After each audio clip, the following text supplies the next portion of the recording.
Je suis Michel Renard, je suis chercheur à l'INRA de Rennes, au sein du groupe colza, et je travaille en particulier sur l'amélioration génétique du colza.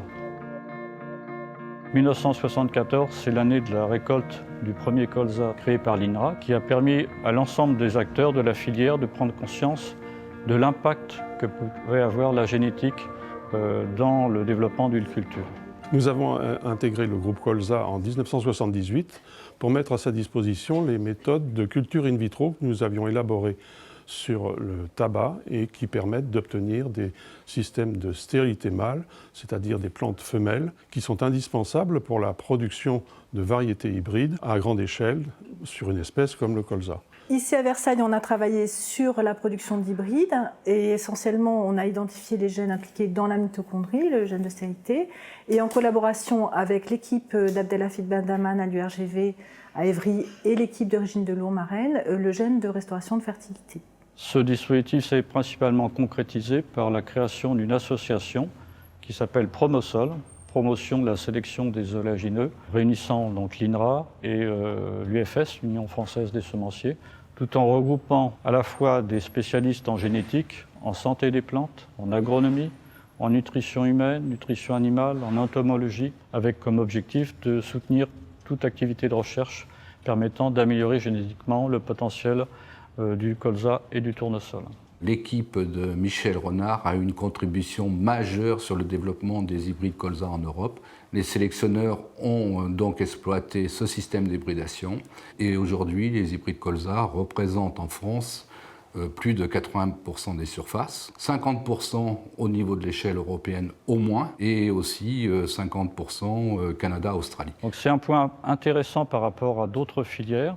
à la fois ce partenariat public-privé très fort dès le départ et une orientation prioritaire de la recherche pour améliorer la qualité du produit. On s'est focalisé sur ces questions de qualité de l'huile, qui en a fait une des meilleures huiles actuellement riche en oméga 3, et sur l'amélioration de la qualité du tourteau, de façon à diminuer la teneur en composés soufrés, responsable de l'inappétence chez les bovins, les porcs charcutiers et les poulets de chair. Et c'est en seconde étape qu'on s'est intéressé plus à des caractères de productivité, via la création de variétés hybrides ou via une meilleure résistance à une maladie importante qui conditionnait le développement de cette culture, à savoir la résistance au FOMA. Ça nous a permis progressivement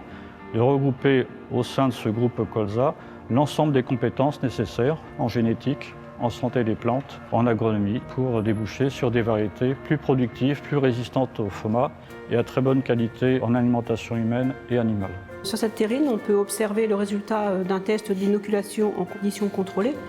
que l'on a développé en collaboration entre les différentes équipes du groupe. On utilise cette technique pour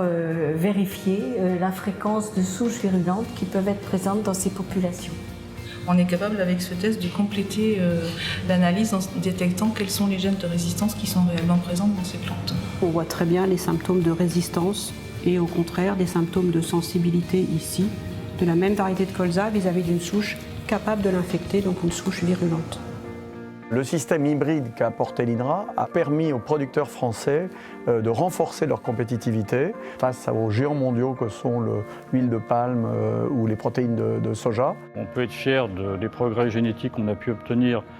au sein de l'INRA, mais en coopération avec la sélection privée en matière d'amélioration de la qualité de l'huile et du tourteau, en matière de productivité, de résistance au FOMA. Mais devant nous, il y a des enjeux importants du fait que c'est une culture qui bénéficie de traitements phytosanitaires importants. Donc améliorer en particulier via la génétique la résistance, la tolérance aux insectes, c'est un enjeu majeur pour le futur. Améliorer l'efficience d'utilisation de l'azote avec en plus certainement l'intérêt de s'intéresser un peu plus aux protéines du tourteau pour l'alimentation animale mais également pour d'autres utilisations, voire alimentation humaine dans le futur.